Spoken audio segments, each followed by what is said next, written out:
বিএনপির আগামী রাজনীতি মানুষের ভাগ্য পরিবর্তন এবং উন্নয়নের। এজন্য নির্বাচনে ধানের শীষকে বিজয়ী করার আহ্বান জানিয়েছেন দলটির চেয়ারম্যান তারেক রহমান। সন্ধ্যায় টাঙ্গাইলে নির্বাচনী জনসভায় তিনি জানিয়েছেন, ৫ আগস্ট শুধু রাজনৈতিক পরিবর্তন হয়নি, মানুষের ভাগ্যও বদলেছে। আর স্বৈরাচারের পতনের পরও দেশ পুনর্গঠনে ব্যর্থ হলে সেক্ষেত্রে সবাইকে এর খেসারত দিতে হবে। শফিকুল হকের প্রতিবেদনে বিস্তারিত। জোর করে হয়তো টিকে থাকা যায়, কিন্তু ভালোবাসা পাওয়া যায় না। জুলাই অভ্যুত্থান পরবর্তী নতুন বাংলাদেশে ফিরে যেন সেটি আরেকবার প্রমাণ করলেন তারেক রহমান।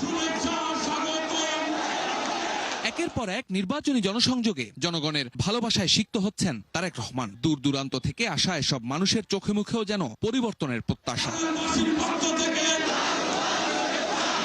টানা ৩ দিন ব্যাপী উত্তরের জনপদে নির্বাচনী জনসংযোগের শেষ দিনে টাঙ্গাইলে আসেন বিএনপি চেয়ারম্যান।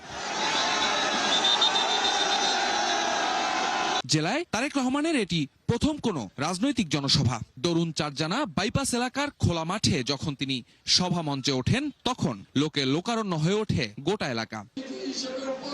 প্রধান অতিথির বক্তব্যে পরিবর্তন চাইলে ধানের শীষে আস্থা রাখার আহ্বান জানান তারেক রহমান। আপনারা যদি বিএনপির পাশে থাকেন, এই দেশের মালিক জনগণ আপনারা যদি বিএনপিকে সমর্থন করেন, এই দেশের মালিক জনগণ আপনারা যদি বিএনপিকে সামনে নিয়ে দেন, তাহলে ইনশাআল্লাহ বিএনপি ধীরে ধীরে এই দেশের মানুষের ভাগ্যের পরিবর্তন ঘটাবে। কেন জনগণ বিএনপিকে বিজয়ী করবে তার ব্যাখ্যাও আসে তারেক রহমানের বক্তব্যে। দেশকে নিয়ে নানান পরিকল্পনার কথাও বলেন বিএনপি প্রধান। আগামী দিন হচ্ছে দেশ করার রাজনীতি, আগামী দিন হচ্ছে মানুষের ভাগ্য বদল করার দিন, আগামী দিন হচ্ছে মানুষের শুভ দিন শুরু হবে। আগামী দিন নির্বাচন নিয়ে এখনো ষড়যন্ত্র চলছে। ভোটারদের অধিকার প্রয়োগ যেন ব্যাহত না হয়, সেজন্য আহ্বান জানান সবাইকে সতর্ক থাকার। ভোট দিয়ে চলে আসলে হবে না, কি করতে হবে? চুলা যখন ভাত চড়ান, ভাত চড়ালে বাড়ি চলে যান, বাড়ি চলে যান, ভাত পারেন না, দেখা একটু পরপর সে টিভিতে কাছে ভাত হইল কিনা, কাজে বুঝে শুনে আসতে হবে। ভোট চেয়ে যাতে অন্যদিকে না চলে যায়, মাংস দেখাবে খালি আর দিবে ভরা, আবার দেখাবে ভরা দিবে খালি, এইসব চলবে না। এই ব্যাপারে সতর্ক থাকতে হবে। 2008 সালে আমরা দেখেছি নির্বাচনে জয়ী হলে 13 ফেব্রুয়ারি থেকেই উন্নয়নের কাজ শুরুর প্রতিশ্রুতিও দেন তারেক রহমান।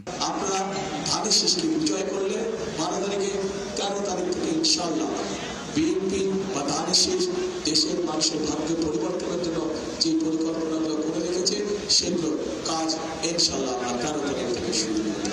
পরে টাঙ্গাইলের 8টি সংসদীয় আসনের বিএনপি প্রার্থীদের আনুষ্ঠানিকভাবে ভোটারদের সামনে ধানের শীষের রক্ষক হিসেবে পরিচয় করিয়ে দেন দলের কাণ্ডারি। ভোটের মাঠে বিএনপি আর প্রতীক্ষায় নয়, সরাসরি প্রতিদ্বন্দ্বিতায়। তারেক রহমানের নির্বাচনী জনসংযোগ যেখানে যুক্ত করেছে ভিন্ন মাত্রা, বদলে যাচ্ছে রাজনৈতিক সমীকরণ।